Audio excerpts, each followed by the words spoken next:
अतः शक्ति वाला एक मशीन द अनमेकर जो पृथ्वी के कोर में बंद था। काफी समय के बाद जब वो उठा तो अंदर से ही पृथ्वी को खत्म कर रहा था। डॉक्टर स्ट्रेंज ईएमपी के कारण उसको रोकने में कामयाब हो जाते हैं, लेकिन इसकी वजह से पूरी पृथ्वी पर से बिजली गुल हो जाती है। अब 7 साल बाद जो बचे हुए थे वो बिना बिजली के रहने के आदी हो गए थे। टोनी स्टार्क को किडनैप करके एपोक्लिप्स के राज यूरोप ले जाया गया। वहाँ एपोक्लिप्स अपनी शक्ति से बहुत से साइंटिस्ट के दिमाग को काबू करके उनसे काम करवाता है ताकि वो सब द अनमेकर को जगा सके। उसके बाद कुछ हीरोज अपने साथी को छुड़ाने जाते हैं। जैसे ही वो एपोक्लिप्स के इलाके में जाते हैं उनका सामना वेनम और कार्नेज से बना एक विचित्र प्राणी से होता है। हालांकि सब हीरो साथ मिलकर उसे मार देते हैं और तब देखते हैं कि उसके चंगुल में माइल्स मोरेल्स था। इसकी पूरी कहानी का लिंक नीचे डिस्क्रिप्शन में है। अब आगे माइल्स वहीं बैठा सबको बताते रहता है कि कैसे सब खत्म होने के बाद उसका पाला वेनम से पड़ा। हालांकि दोनों का अच्छे से चल रहा था, लेकिन फिर कार्नेज आता है। ये भी कुछ दिन सही चला, लेकिन हमेशा दोनों की बात सुनते सुनते वो अपना सुनना भूल गया। फिर डॉक्टर डूम पूछता है कि वो सब तो ठीक है, पर ये एपोक्लिप्स के लिए क्यों काम करने लगा। इस पे माइल्स बताता है कि एपोक्लिप्स का प्लान है अनमेकर को जगाना, इसलिए वो सबको किडनैप किया है। और जब ऐसा होगा तो एपोक्लिप्स बताया कि ये दोनों सिम्बायोट को पृथ्वी से जाने का इंतजाम करेगा। उधर एपोक्लिप्स के पास सब आपस में बात करते रहते हैं कि अनमेकर तो जग जाएगा पर मैग्नीटो नहीं बचेगा, पर हाँ काम हो जाएगा। उसके बाद टोनी बताता है कि उसे एडमेंटियम चाहिए होगा अगर हो सके तो, ताकि वो शील्ड तोड़ सके, जिस पर एपोक्लिप्स बताता है कि उसके पास एडमेंटियम है। एक गुफा में वुल्वरीन कैद रहता है और अपने बाहर निकलने का तरीका ढूंढते रहता है कि तभी वहीं उसे कुछ जानी सी बदबू आती है, जिससे वो घुराते हुए पीछे मुड़ता है और वही एपोक्लिप्स पर्पल मैन के साथ स्कॉट को पकड़े रहता है। पर्पल मैन स्कॉट का चश्मा हटाता है और अपनी शक्ति से उसके दिमाग पर काबू पाता है कि तभी वुल्वरीन अपना क्लॉ निकाले उसकी तरफ उसे मारने तेजी से आते रहता है, लेकिन उससे पहले ही पर्पल मैन का जादू चल जाता है और स्कॉट की आंख से लाल रेज निकलती है। वुल्वरीन का हड्डी एडमेंटियम से ढका था, बाकी मांसपेशी तो नहीं थी। वुल्वरीन वहीं तुरंत पूरा जल जाता है और बचता है सिर्फ उसका कंकाल। टोनी कुछ काम करते रहता है और वहीं एपोक्लिप्स वुल्वरीन का कंकाल उसे देते बोलता है ये रहा तुम्हारा एडमेंटियम, और फिर पूछता है कि अब कितना समय लगेगा।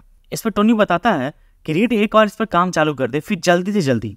एपोक्लिप्स बताता है कि अभी शुरू होनी चाहिए, और तभी वहीं पीछे खड़ा ऑक्टेवियस बताता है कि उसे कुछ जरूरी बात करनी है, और फिर वो दोनों बात करते करते बाहर जाते हैं। वही ऑक्टेवियस बताता है कि स्टार्क है तो दिमागदार, उसका प्लान भी काम करेगा, पर एक बार अगर आप अनमेकर के दिमाग में भेजे गए तो आपकी ये सारी शक्ति खत्म हो जाएगी। बाहर आने के लिए पृथ्वी खत्म करना पड़ेगा। इस पर एपोक्लिप्स उसको बताता है कि वो कुछ ज़्यादा ही समझदार निकला, और फिर वो ऑक्टेवियस का शरीर बीच से ही फाड़ देता है और वहाँ से चला जाता है। उधर हीरोज सब बस से एपोक्लिप्स के ठिकाने आते रहते हैं। इस बात से बेखबर थे कि उनके पास बस 1 घंटा था, लेकिन वही बस में एक से बढ़कर एक थे। डूम मूनगर्ल के साथ मिलकर एपोक्लिप्स को खत्म करने का प्लान बना रहा था। माइल्स और डेविल डायनासोर लड़ाई की हालत में नहीं थे, इसलिए उन्हें बच्चों का देखभाल करने रखा गया। और फिर सब आपस में बात करते हैं और अपने अपने बच्चों को गला लगाने के बाद वहां से चले जाते हैं। रास्ते में उनको मरा हुआ ऑक्टेवियस दिखता है, जिस पर गैवी बताती है कि ये तो चतुर्भुज हो गया है। और उसके बाद एपोक्लिप्स का ठिकाना देखते ही स्टॉर्म उस पर बिजली गिराने लगती है। ये हमला देख एपोक्लिप्स आदेश देता है कि काम नहीं रुकना चाहिए, और फिर पर्पल मैन को इशारा करता है कि जेल से कैदियों को निकाल दे। और उसके बाद वही एपोक्लिप्स की रक्षा करने captain America, beast, Dracula, captain Marvel, she Hulk और बाकी के हीरो जो कि पर्पल मैन के काबू में थे गुजरने तैयार रहते हैं। अपने खोए साथी को सामने देख सी स्टॉर्म घबरा जाती है, जिस पर डूम बताता है कि इससे कोई फर्क नहीं पड़ता, सबको अपना काम समझाया हुआ है, वो करो। और फिर वहीं सब में लड़ाई होती रहती है, क्योंकि यही एक तरीका है जिससे हीरो सब अंदर जा सकते थे और अपने साथी को बचा सकते थे। लड़ाई होती ही रहती है। उसी बीच डॉक्टर डूम ड्रैकुला को पकड़कर बताता है कि उससे कुछ बात करनी है, और उधर पर्पल मैन की लड़ाई देख बहुत खुश होते रहता है कि तभी गोली उसके भेजे के आर पार हो जाती है, जिस पर गैबी डेडपूल को डांटती है कि ये प्लान नहीं था। जेसिका और ल्यूक केज इसकी क्लास लेते हैं। वो ये बोलते ही रहती है कि डेडपूल बोल पड़ता है मुझे कोई प्लान के बारे में नहीं पता, मैं तो बस चला रहा था। और फिर जब गैबी उसको गुस्से से देखती रहती है तब डेडपूल अल्ले मार ले इसके लाश को मुका, तो गुस्सा थूक दे, चला मार ले।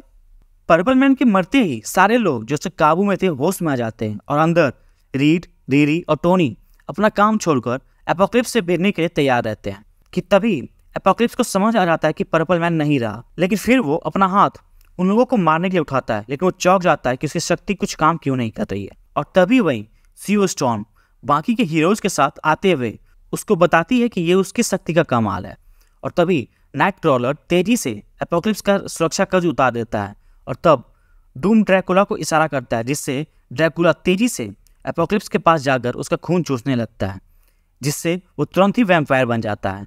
शायद यही बात वो बीच लड़ाई में ड्रैकुला के साथ किया था। और जैसे ही एपोकलिप्स वैम्पायर बनता है, ब्लेड एक ही बार में एपोकलिप्स और ड्रैकुला दोनों का अंत कर देता है। उसके बाद बिछड़े साथी सब एक दूसरे से मिलते हैं और उसी बीच नाइटक्रॉलर जल्दी से मैग्नेटो को उसके कैद से आज़ाद करके वही सबके पास लाता है। और तब मैग्नेटो चैन की सांस लेते हुए अच्छा हुआ गया वो। उसके बाद सब लोग खुशी खुशी वहाँ से चले जाते हैं। इसी के साथ डार्क एज कॉमिक्स खत्म। तो आपको ये कहानी कैसी लगी हमें कमेंट सेक्शन में जरूर बताएं और ऐसी कहानियों के लिए जुड़े रहिए कॉमिकहोलिक के साथ। चैनल को शेयर सब्सक्राइब करना ना भूलें। शुक्रिया।